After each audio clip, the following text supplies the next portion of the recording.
நீங்க என்ன பண்றீங்க? தியாவோட நோட் புக் எடுத்து நீங்க துளசிய இந்த வீட்டை விட்டு எப்படி அனுப்பலாம், வேற என்னெல்லாம் டார்ச்சர் பண்ணலாம் அப்படின்னு இந்த மாதிரி ஒரு பெரிய லிஸ்டா போடுங்க. அப்புறம் கேப் விட்டா போர் அடிச்சிருங்க. போங்க, என்ன நின்னு பாத்துக்கிட்டு இருக்கீங்க? போங்க போங்க, ஃபைட் ஆரம்பிக்கலாம். போக்கலாண்டி, பார்க்கலாம்.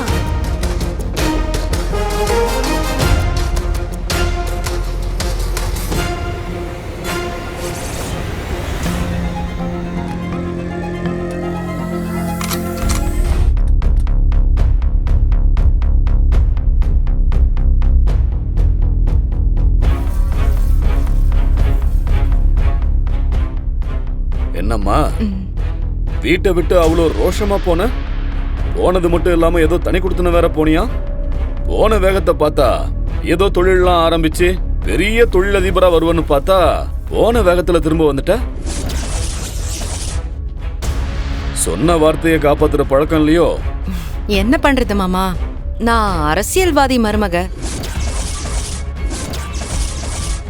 அரசியல்வாதி என்னைக்காவது கொடுத்த வாக்க காப்பாத்துனதா கேள்விப்பட்டிருக்கீங்களா? அஞ்சலி. என்ன அண்ணி? அஞ்சலி, கேஸ் புக் பண்ணிருந்தோம், இன்னும் வரல. உனக்கு ஏதாவது மெசேஜ் வந்திருக்கா? இல்லையே, எனக்கு எதுவும் மெசேஜ் வரலையே. கேஸ் தீர்ந்து போச்சு அஞ்சலி. என்ன, கேஸ் காலி ஆகிறதுக்கு முன்னாடி நீங்க கவனிச்சிருக்கணும்ல. சரி, அந்த சிலிண்டர் புக்க கொடுங்க, நான் நேர்ல போய் வாங்கிட்டு வந்துடுறேன். ஏமா, கேஸ் எப்பவோ புக் பண்ணுமே, ஏன் இன்னும் வரல?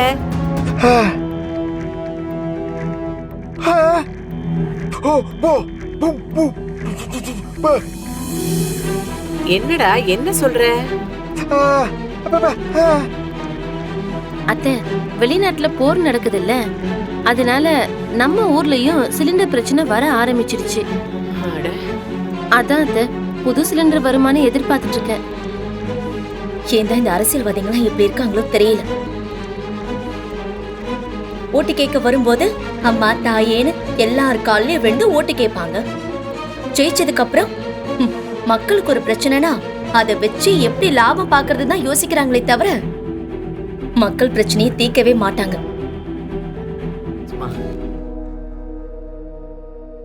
சரி, நான் போய் இண்டக்ஷன் ஸ்டவ் எடுத்துட்டு வந்துடுறேன். எதுக்கு? இல்ல, இப்ப சிலிண்டர் தட்டுப்பாடா இருக்குது இல்ல, நம்ம வீட்லயும் சிலிண்டர் முடிஞ்சிடுச்சு. முன்னாடியே புக் பண்ணிருந்தோம், ஆனா இன்னும் வரல. அதான் இண்டக்ஷன் ஸ்டவ் எடுத்துட்டு வந்து சமைக்கலான்னு. ஏங்கா, உன் மாமனார் மினிஸ்டர் தானே? வெளியில சிலிண்டர் மறைச்சு வச்சிருக்காங்கன்னு பேசிக்கிட்டு இருக்காங்க. அக்கா, என்ன நடக்குதுன்னு எனக்கு ஒண்ணுமே புரியலக்கா. அஞ்சலி, அவர் அப்படிப்பட்டவர் கிடையாது. இருந்தாலும் நான் இதெல்லாம் என்னன்னு விசாரிக்கிறேன். அதுக்கு முன்னாடி நீங்க சிலிண்டர் ஆபீஸ்ல போய் விசாரிங்க. அண்ணி, அந்த எம்டி சிலிண்டரும் கேஸ் புக்கும் எடுத்துட்டு வாங்க. ஃபர்ஸ்ட் நான் கேஸ் ஆபீஸ்க்கு போய் விசாரிக்கிறேன், சரியா? நீங்க போய் அதை எடுத்துட்டு வாங்க. தயவு செஞ்சு ஏஜென்சிக்கெல்லாம் ஃபோன் பண்ணி சிலிண்டர் எல்லாத்தையும் கொண்டு வந்து மக்களுக்கு டிஸ்ட்ரிபியூட் பண்ண சொல்லுங்க. மாமா, இதை நீங்க செஞ்சீங்கன்னா அரசியல்ல உங்களோட பேரும் இமேஜும் இன்னும் பெருசாகும்.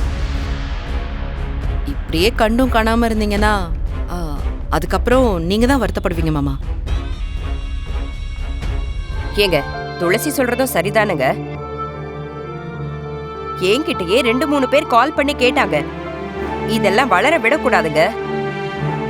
அதெல்லாம் நீங்க செஞ்சிருக்க மாட்டீங்கன்னு தெரியும். ஆனா உங்க பேரை சொல்லி யாரோ தப்பு செய்யறாங்கல்ல, அத நீங்க தட்டி கேட்கலாம்ல.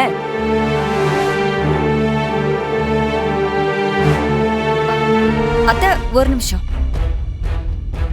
ஏன் துளசி, மக்கள் உன்கிட்ட கேள்வி கேட்டா என் மாமா அப்படி இல்ல அப்படின்னு அவங்க கன்னத்துல 4 அறை கொடுத்துட்டு வந்திருக்கணும்.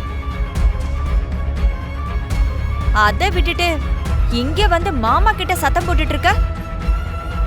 இங்க பாரு மீனா, பாதிக்கப்பட்டவங்க கேள்வி கேட்கும்போது நம்ம பொறுமையா பதில் சொல்லணும். நம்ம திமிர அவங்க கிட்ட காட்டணும்னு வச்சுக்கோங்க, நம்ம ஓட்டு கேட்க போகும்போது அவங்க திமிர அவங்க காட்டுவாங்க. இவரு ஒருத்தர். இது அரசியல் குடும்பம், அதை புரிஞ்சுக்கோ. துளசி சொல்றதுல என்ன தப்பு இருக்கு? அவ கரெக்டா தானே சொல்றா. ஏண்டா கதிர், வெளியில இவ்வளவு பெரிய பிரச்சனை நடந்துகிட்டு இருக்கு, இதெல்லாம் நீ பார்க்க மாட்டியா?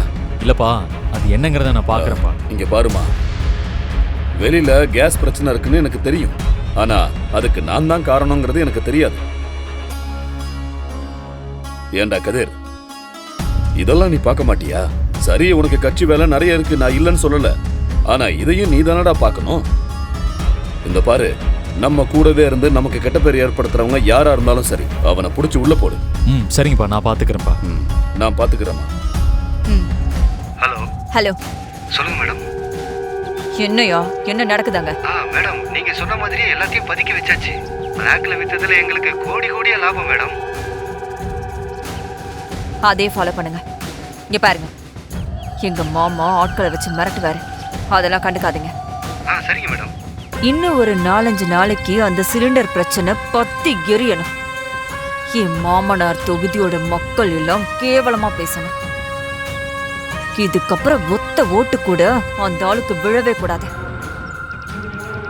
சிலிண்டர்ல கிடைக்கிற லாபம் மட்டும் இல்ல, மேற்கொண்டு நானும் உனக்கு தரேன். புரியுதா? புரியுது மேடம். நான் நீங்க சொன்ன மாதிரியே பண்ணிடுறேன்.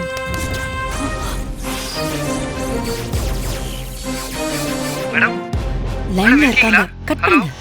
Hello madam. சும்மா சொல்லக்கூடாதுக்கா, பெரிய ஆள் தான் நீங்க. நான் வீட்ல இருந்து போனதுக்கு அப்புறம் இந்த வேலையெல்லாம் ஆரம்பிச்சிட்டீங்களா? ஏய் போடி.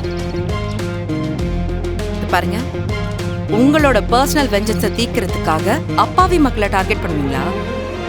அவங்க வயித்தறிச்சல கொட்டிக்கிறீங்களே, இதெல்லாம் கொஞ்சம் கூட பாவமா தெரியலையா உங்களுக்கு? நான் இப்ப என்ன பண்ணேன்? நான் ஒண்ணு பண்ணலையே. என்ன நீயே என் பேர்ல கதை கட்டிக்கலான்னு பாக்குறியா? அக்கா அக்கா, இப்பதான் நீங்க போன்ல பேசிட்டு இருந்ததை நான் கேட்டேன். இதுக்கு மேல நடிக்க முடியாது. அது எப்படி எப்படி? தப்பெல்லாம் நீங்க பண்ணுவீங்களா?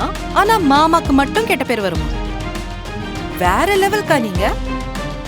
உங்களை எப்படி தண்டிக்கணும்னு எனக்கு நல்லாவே தெரியும். என்ன பண்ணுவ? உன்னால என்ன எதுவும் பண்ண முடியாது.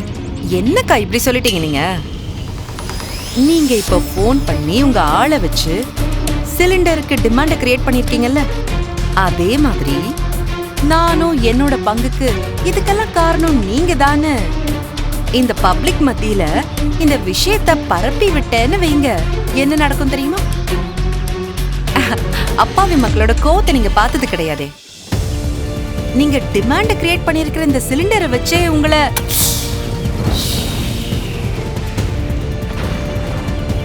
ஏய் பாத்துக்கலாம் போடே.